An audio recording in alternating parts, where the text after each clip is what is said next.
सद्गुरु रितेश्वर महाराज जी शिवरी नारायण में छावा फिल्म देखने अपने सैकड़ों भक्तों के साथ पहुंचे। फिल्म देखकर गुरुजी भावुक हो गए। यह फिल्म छत्रपति शिवाजी महाराज के पुत्र संभाजी महाराज के ऊपर फिल्माई गई है, जिसे मुगल शासक औरंगजेब के द्वारा बड़ी ही क्रूरता पूर्वक मारा गया था, जिनकी कहानी और फिल्म में आदर्श गए दृश्य को देखकर सद्गुरु के साथ उनके अनुयायी भी भावुक हो गए। मीडिया से खास बात करने पर सद्गुरु रितेश्वर महाराज जी ने क्या कहा, आप सुने।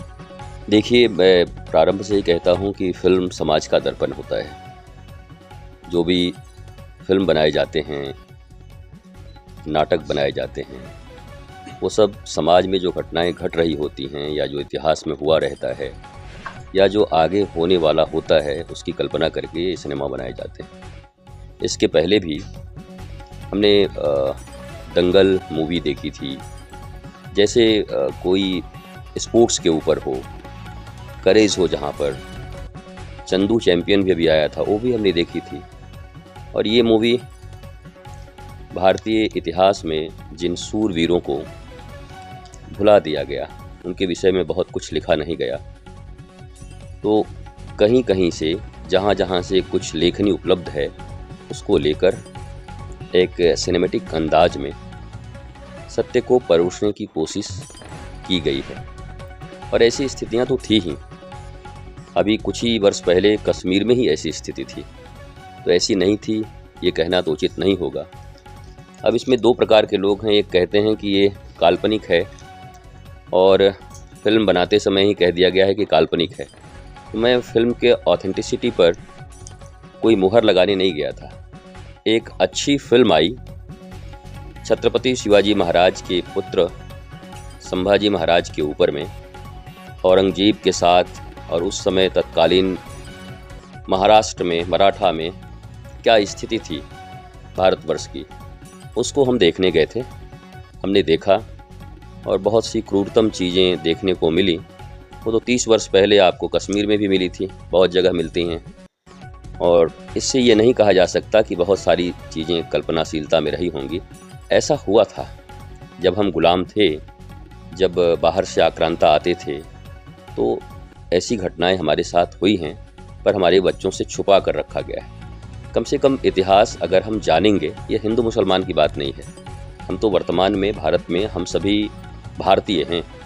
बाहरी आक्रांताओं का या जिन लोगों ने भारत को लूटने के लिए, अपने ऐशो आराम के लिए भारत को चारागाह बनाया था, हम सब उनके विरोध में हैं।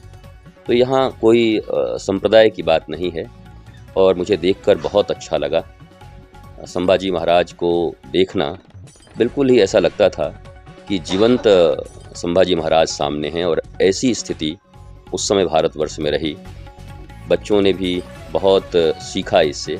और मैं चाहूँगा कि आने वाले समय में ऐसे ही हमारे वीर योद्धाओं पर बहुत सी फिल्में बने, जिससे कम से कम ये जो फूहड़ता है, ये जो केवल काल्पनिकता है और पाश्चात्य संस्कृति को लाकर परोसा जा रहा है, ये जो सीरियल्स ऐसे बन रहे हैं, उससे तो ये 1000 गुना बेहतर हैं, जहां हम अपने भारत, भारतीयता, सनातन संस्कृति और संस्कारों के विषय में, सूरता, वीरता, ओज, तेज के विषय में हमें जानकारी मिलती है। और हम जैसा देखते हैं वैसा बनते भी हैं। वो हमारे वीर लोगों का नाम नहीं हो सकता क्या? देखिए, अभी देश में 2 धारा है। एक धारा तो ऐसे ही सोशल मीडिया पे बैठी है गाली देने के लिए, लेकिन वो भी सब अपने वीरों के विषय में अगर छुपाएंगे तो हमारे बच्चे उनसे ही प्रभावित होंगे और इन्फीरियरिटी कॉम्प्लेक्स हमारे भीतर में होगी।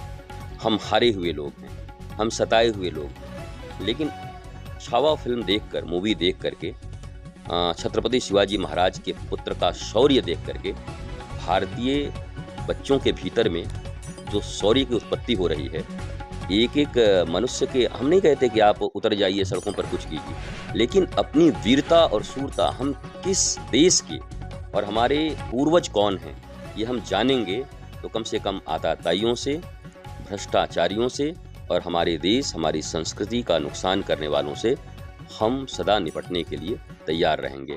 वो हटना चाहिए। उस औरंगजेब के कब्र का क्या मतलब है यहाँ पर? बाबर के कब्र का क्या मतलब है यहाँ पर? किसी भी ऐसे, किसी लॉर्ड कर्जन या किसी के कब्र का क्या मतलब है? यहाँ केवल और केवल वही स्मृतियाँ हों जिन्होंने हिंदुस्तान को बनाने में और हिंदुस्तान की संस्कृति को अक्षुण्ण रखने में और भारतीय सनातन संस्कृति के अनुरूप जो हम वसुधैव कुटुंबकम कहते हैं, सर्वे भवन्तु सुखिनः सर्वे सन्तु निरामया, जिन्होंने उसके लिए कार्य किया हो, उनके नाम से सड़कें बने, उनके नाम से इमारतें बने, उनके नाम से सब कुछ हो। हमने तो नाम भी ले लिया, आपको बता, वीर अब्दुल हमीद के नाम से हम ही बनाएंगे कुछ ना कुछ, अगर उनसे नहीं बनता तो हम बनाएंगे।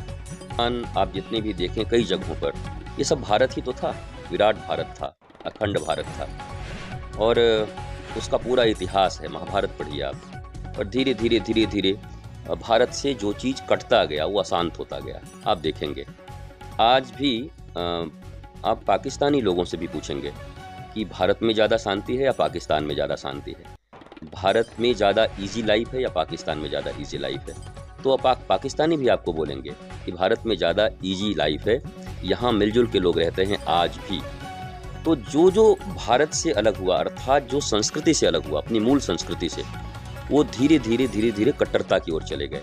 पर भारत अभी जो बचा हुआ है, अभी भी सबसे अच्छा देश है दुनिया का, जहाँ सभी लोग मिलजुल कर रहते हैं, जहाँ दया, करुणा, धर्म, प्रेम, शांति, न्याय, धर्म हमारा आधार है। मानवीय मूल्यों का हम रक्षा करना जानते हैं, हम किसी पर आक्रमण करना नहीं चाहते, न कभी हमारी विस्तारवादी कोई नीति रही है। हम अपनी रक्षा करते हैं और अपनी रक्षा से मानवता को श्रेष्ठता का संदेश देते हैं कि पूरी वसुधा हमारी कुटुंब है, हम सबको मिलजुल कर रहना चाहिए। तो इस मूवी से तो किसी को तकलीफ नहीं होनी चाहिए। बांग्लादेश का सवाल आपने पूछा, वो आपके सामने है। अब मीडिया और सोशल मीडिया के ज़माने में क्या छुपा हुआ है, तो राजनीतिक परिस्थितियाँ आप देख रहे हैं, वहाँ की सामाजिक परिस्थितियाँ देख रहे हैं, उन हजारों लाखों लोगों को मरते हुए, विस्थापित होते हुए, जलते हुए, तड़पते हुए आपने आज 21वीं शताब्दी में देखा है। क्या ऐसी घोर अनह्यूमन कर्म 21वीं शताब्दी में, जबकि हम कहते हैं कि हम डेवलप्ड हो गए हैं, सारा विश्व बहुत डेवलपमेंट की ओर जा रहा है, ये क्रूरता कहाँ से आ गई डेवलपमेंट में? मैं हर जगह की बात करता हूँ। अभी जब ये बाइट चलेगी तो इस पे फिर लोग गाली देंगे कि फिलिस्तीन के विषय में आपका क्या कहना है, आप उसके विषय में क्यों नहीं बोलते। तो मैं फिलिस्तीन के विषय में भी बोल रहा हूँ, मैं इजराइल के विषय में बोल रहा हूँ, मैं रसिया के विषय में भी बोल रहा हूँ, यूक्रेन के विषय में भी बोल रहा हूँ। इस पृथ्वी पर जहाँ भी मानवता क्रूरतम तरीके से मिटाई जा रही है, हमने सरहदें इसलिए बनाई थी कि हम सरहदें बना करके अपने अपने संस्कृति के अनुसार आनंदित होकर एक दूसरे से मिलजुल कर रह सकें। हमने सरहदें इसलिए नहीं बनाई थी कि निर्दोष नागरिकों को मारा जाए, निर्दोष लोगों को मौत के घाट उतारा जाए। इतनी क्रूरतम सत्ता हमें नहीं चाहिए। हम भारत के लोग प्रेम को प्रधान मानते हैं और